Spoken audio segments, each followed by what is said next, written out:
Good evening, I'm Krisan Achkite. Welcome to APTN National News. Thank you for joining us. The physical search of a privately owned landfill just outside of Winnipeg began today, just after the 2-year anniversary of when 2 families received devastating news that their loved ones' remains ended up there. With more, here's T.R. Wheatley. Project lead Amna Mackin and Premier Wab Canoe enter the Manitoba legislature moments after returning from the Prairie Green landfill. We found some items which indicate that we are in the right date range and time. December 2nd marked the first day of the physical search of the Prairie Green landfill, the province calling this phase 4 of 5. In October, during phase 3, just over 18,000 tons of waste was moved from above the area currently being searched. It was on May 16, 2022, the bodies of Morgan Harris and Mercedes Myron were believed to have been brought here after having sat in garbage bins for 2 weeks outside these businesses within a couple blocks of the apartment of Jeremy Skibitsky. He was sentenced to life in prison with no chance of parole for 25 years this past summer for killing Harris, Myron, Rebecca Contois, and the unidentified person given the name Buffalo Woman. While the killings were done in May 2022, it wasn't until December 1st of that year when the Harris and Myron families were visited by Winnipeg police. They were told what happened to the 2 women and that a search of the site wasn't feasible, which turned into a year-long political fight to search the landfill. Yesterday, on exactly the 2-year anniversary of that, we returned to the site with both the Harris and the Myron families, and we stood with them in ceremony. And this morning, I was there with 2 family members as we watched that first blue truck of landfill material come down to the search facility. And it is an intense emotion that you feel. Mackin says while the trucks transport the material, it's the search teams that separate land from waste using rakes and their hands. A team of 12 search technicians and their team leader will spread materials out a little bit further and look for any materials of interest. In total, there are 3 teams of searchers that rotate shift work 6 days a week. The province says the project continues to remain on schedule and on budget. It's also important to know that within a landfill, because of the compaction, it creates an anaerobic state, so things don't typically decompose. So we are expecting that if we do find remains, there may be a possibility of soft tissue still intact as well. Words that echo what the families have said all along as they fought to get this search, all while grieving their loved ones in the public eye. T.R. Wheatley, APTN National News, Winnipeg. The Manitoba Métis Federation has signed what is being called a modern-day treaty with Canada. The signing ceremony was held in Winnipeg on Saturday with Crown Indigenous Relations Minister Gary Anandasangari. Reporter Sarah Bettens has more. This treaty sets the stone solid. It carves the pathway to ensure and enshrine that our government will be recognized. I am not a group. I am not an organization. I'm not an advocacy group. I am a government. And that's what they need to understand. It's a moment the Red River Métis have been waiting for. On Saturday, the Manitoba Métis Federation and Canada signed the Red River Métis Self-Government Recognition and Implementation Treaty. It's the first for Canada and the Métis. The first of its kind Métis Treaty will recognize the Manitoba Métis Federation as the government of the Red River Métis. It has often been said that we are all treaty people. But what about the Métis? It has often been said that we are all treaty people, and from today on, there can be no doubt that that includes the Red River Métis. This modern-day treaty will affirm the MMF's right to self-government and lawmaking powers over its citizenship, elections, and other operations. To achieving a vision that we waited 154 years to get to. That's a long time. But one thing you know for the Métis, we don't give up. But how did we get here? In 1870, the Manitoba Act brought Manitoba, Canada's 5th province, into Confederation. The Act included provisions for the Métis, including bilingual schools and 1.4 million acres of land. But many of those promises were broken. It was here at Red River that the provisional government negotiated the Manitoba Act which led Manitoba joining Confederation. But it was also here at Red River, quite literally under our feet, that Canada committed a reign of terror. Canada committed a reign of violence, of intimidation, and that Canada failed to honor the land and the economic terms of the Manitoba Act. In 2013, the MMF won a land claim against Canada. The Supreme Court ruled that Canada failed to implement Sections 31 and 32 of the Manitoba Act that promised land for the children of Red River Métis. You heard people speak of our land claim. That took 143 years for us to find justice in this country. Why is it that we had to go to court to fight for it? Because no one wanted to recognize who we are. Nobody wanted to recognize that we're rights-bearing people. In 2021, an agreement was signed with Canada recognizing the MMF as the existing democratically elected government of the Manitoba Métis.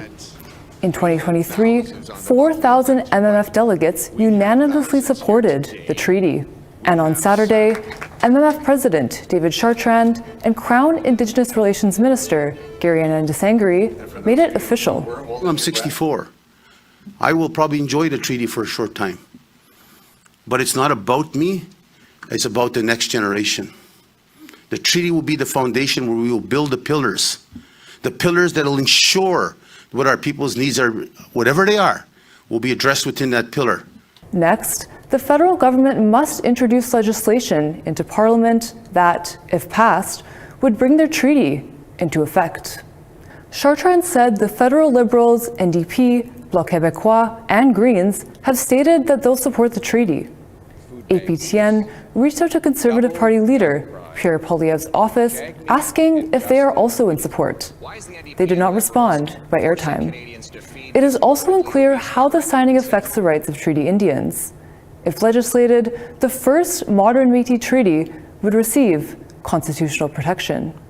Sierra Bettens, APTN National News, Winnipeg. 1 month after the shooting of Joshua and Garnet Papigatouk by an officer in Salouit, northern Quebec, many are still demanding accountability as protests have faded in Nunavik, the northern region of Quebec. A recent protest in Montreal has reignited pressure. As Savannah Craig reports, approximately 50 protesters marched in downtown Montreal this past weekend for the Papigatouk brothers. Justice for Joshua! Justice for twins! Justice for Garnet! Justice for twins! Some Montrealers are demanding accountability for the shooting of twins Joshua and Garnet Papigatouk in Salouit, Nunavik. They were always mentioned together, Joshua and Garnet, Garnet and Joshua. It's not just Joshua and just Garnet, but now it is. Courtney Papigatouk organized the protest in honor of her cousins. A month ago, a Nunavik police officer allegedly shot the twins in Salouit, which is in northern Quebec. Joshua was taken to hospital where he was pronounced dead, while Garnet was medevaced to a hospital in critical condition. Justice for Garnet! Justice for twins! Mothers from across Canada who had lost their children during interactions with police came to Montreal to support the Papigatouk family. They will never be held accountable for anything. And this is where we have a problem at. And that's why the whole community needs to start standing up for us, okay? This is a fight on our hands. Claudette Biles Clayton's daughters, Reggie's Korchinski Paquette, died in a wellness check in Toronto.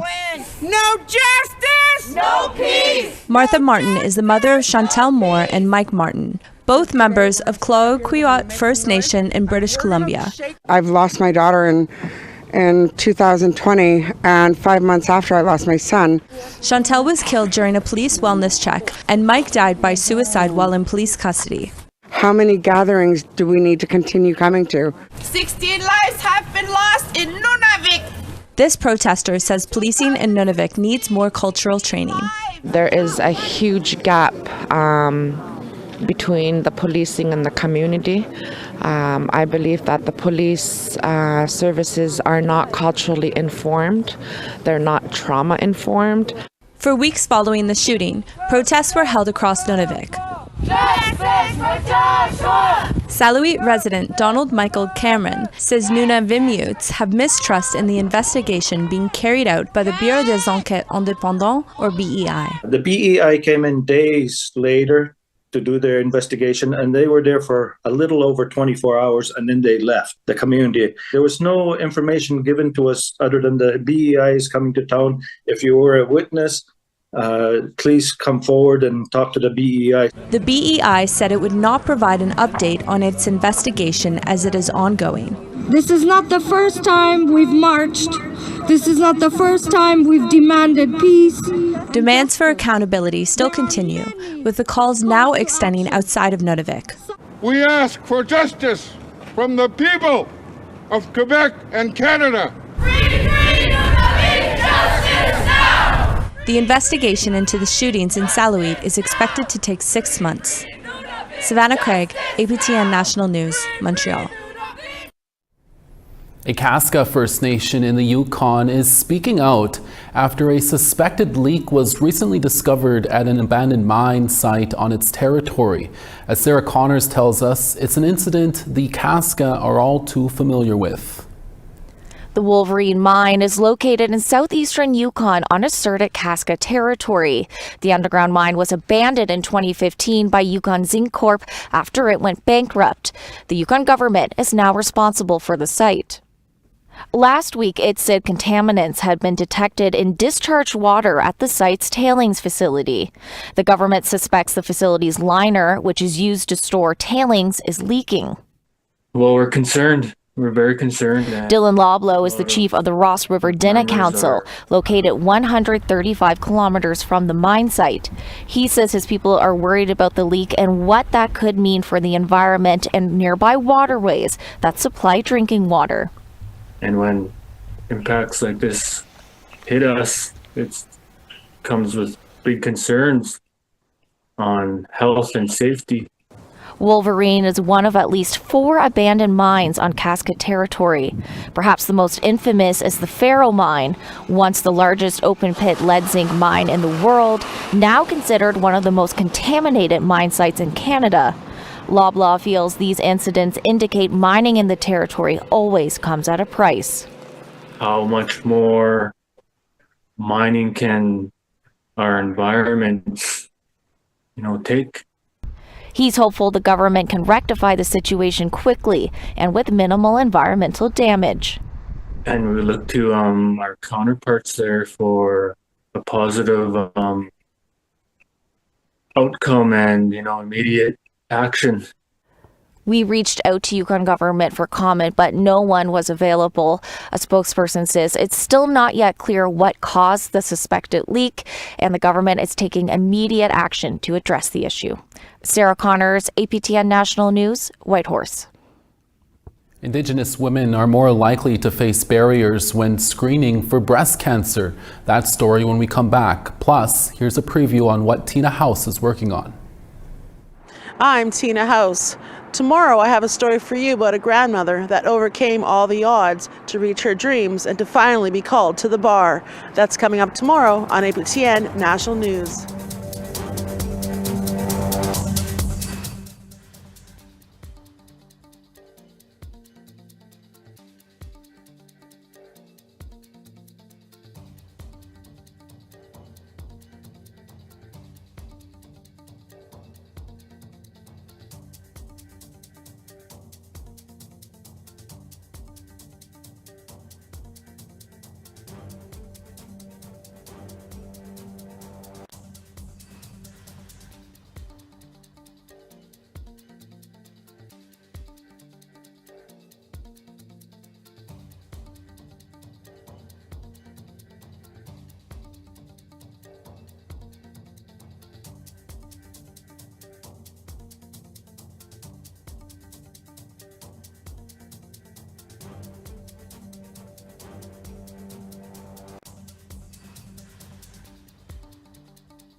Welcome back. A parliamentary committee heard Monday that Indigenous women experience barriers when it comes to accessing early screening for breast cancer. The Status of Women Committee is looking at the effects of women getting tested for breast cancer as young as 40 years old. Studies show early detection increases the likelihood of effectively treating breast cancer. However, these same studies also show Indigenous women are less likely to get early screening than non-Indigenous women. Alethea Kiweosh says ongoing racism in the healthcare system is one reason why Indigenous women don't pursue early screening. But in Ontario, we have recent incidents of racism happening in hospitals across the province. Some incidents leading to people not surviving. We do know that, we feel that if there were more, was a bigger penalty applied to a racist incident, that those incidents would probably stop.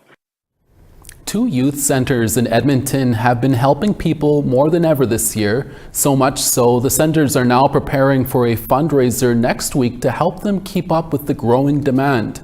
APTN's Chris Stewart has more. Since 1981, Youth Empowerment and Support Services has helped youth ages 15 to 24 in crisis by offering a wide range of support services with 24/7 intake. Corey Moles is the president and CEO of Yes. Even if that's a place to stay, warm or meal, some clothing, and then we figure out what to do next. We assess them holistically. We have a medical clinic on site. We have mental health experts on site. And more youth are in need of their services. They have helped 897 youth this year so far, and they are relying on donations to continue the work they do. This upcoming Tuesday, they are holding a fundraiser. It's important that funds are donated, as this can make up 50% of their funding. Giving Tuesday is an important day of the year for us. We're doing a match program with EPCOR, where they'll match all new and increased donations up to $25,000. Moles says the Canada Post strike has impacted donations that come by mail. He says, Yes, we'll go to each house and pick up donations in person. So every donation actually counts, no matter how small. We have a lot of people saying, well, I don't know how much to give, or I can't give a lot. But this time of year, it's even more important because it's cold outside and the youth really need our help. The Bissell Center helps individuals and families. Their programs offer a wide variety of help, from temporary and permanent housing to clothing and food. Chris Sheeman says demand is ever increasing. Since July 2023, we've seen a 22% increase in demand. This is largely for our essentials. So this is things like diapers, formula, all those essentials you need for raising a happy and healthy family. Even our calls for support have been increasing wildly. Just for an example, last month we had about 182 calls and emails looking for support. And this month it's been well over 260 calls. Bissell is taking part in Giving Tuesday with a fundraiser. They have helped over 500 families this year. We're reaching out to the larger Edmonton community, hoping to raise funds from them. We know we can always depend on Edmontonians to support when we make a call. EPCOR, an Edmonton-owned utility company, is also matching donations up to $25,000 for Bissell Center. Both the fundraisers begin on Tuesday, December 3rd. Chris Stewart, APTN National News, Edmonton. A court ruling will require the City of Montreal to provide financial compensation to those who have experienced racial profiling. Indigenous and Black people are at the forefront of police street checks in Montreal, with Indigenous people being 6 times more likely to be stopped than a white person. APTN's Savannah Craig has the story. So I'm looking at placing a client there as part of his release plan. So that's what I'm working on. Sonia Gagné is a court worker for the Native Parajudicial Services of Quebec. Enough with the money. Stop throwing money at everything. It's not the solution. Gagné is reacting to a court decision where the City of Montreal may have to pay up to $5,000 in compensation to anyone who was arrested and $2,500 to anyone who was pulled over or questioned without cause by the Montreal Police between 2017 and 2019. This case highlights racial profiling by police in Montreal, with Black and Indigenous people at the forefront of street checks. Gagné says street checks can end in escalated interactions between officers and Indigenous people. We've heard like stories of just, like they got the 13th ticket of the day, and she gets upset and she crumbles it and she throws it at the police officer, hits his bulletproof vest and falls to the floor. It's a crumbled up ticket. It's a piece of paper. It's on carbon paper even, it's thin. Not making excuses, but the point is they get charged with assault. It's escalating for no reason. There's like no dialogue. Researchers say Indigenous people are 6 times more likely to be stopped by the police than a white person. And all the results show there is disparities. And Indigenous women are 11 times more likely to be stopped by police than white women. Indigenous women are heavily targeted. One of those researchers is Massimiliano Malone. He was employed by the Montreal Police to do a report on police street checks. They said to us that we are targeting Indigenous people, but Indigenous people are overrepresented in the homeless people in Montreal. And so when we do intervene, it's not because they're Indigenous, it's because they are homeless. Malone says the Montreal Police view street checks on homeless people as an important tool to provide assistance to them. And Wissiskin has a lot of different programs where they do like gatherings with family. Gagné says the best way to help is to provide treatment centers for those experiencing mental illness, addiction, and offer programs for perpetrators of sexual violence. She calls cultural and intergenerational trauma training of police a band-aid solution. It can't be always training in an office setting with, coffee and donuts, and it can't always be like that. And they really need to see firsthand where these people are coming from. They need to see the dynamics, how families work, how communities communicate, and how they work.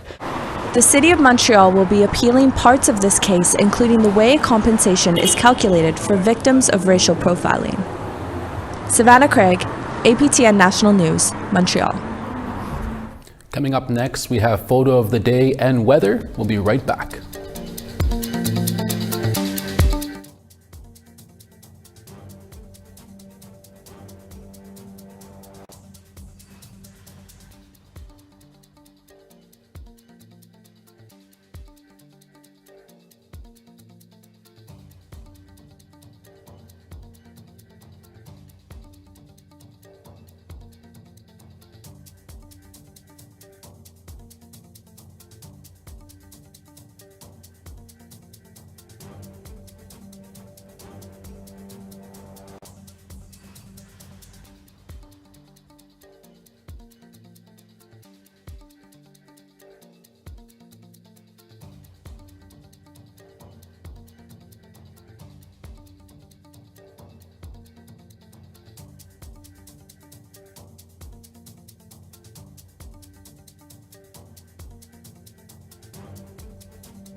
Welcome back. Time now for our photo of the day.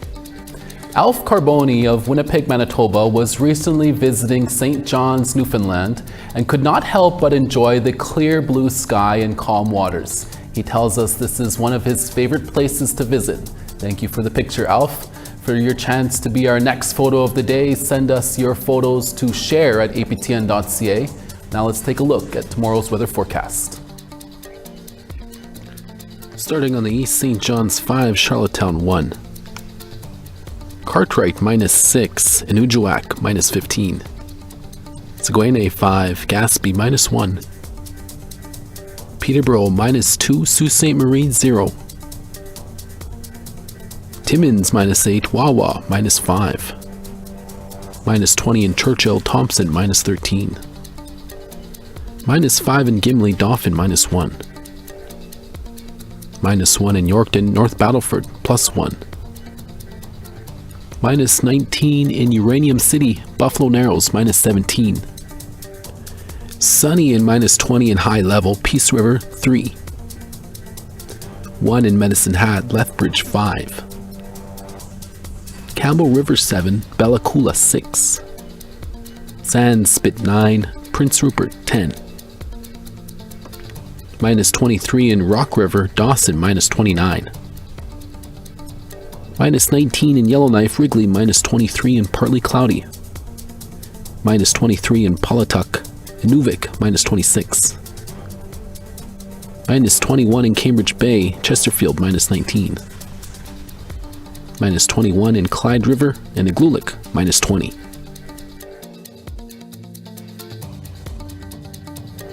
And that's your evening newscast for this busy Monday, December 2nd. We're back again tomorrow for your daytime newscast. Make sure to join us then. From all of us at APTN National News, hi miigwech kwana. Thank you for watching. We'll see you again. Ekse.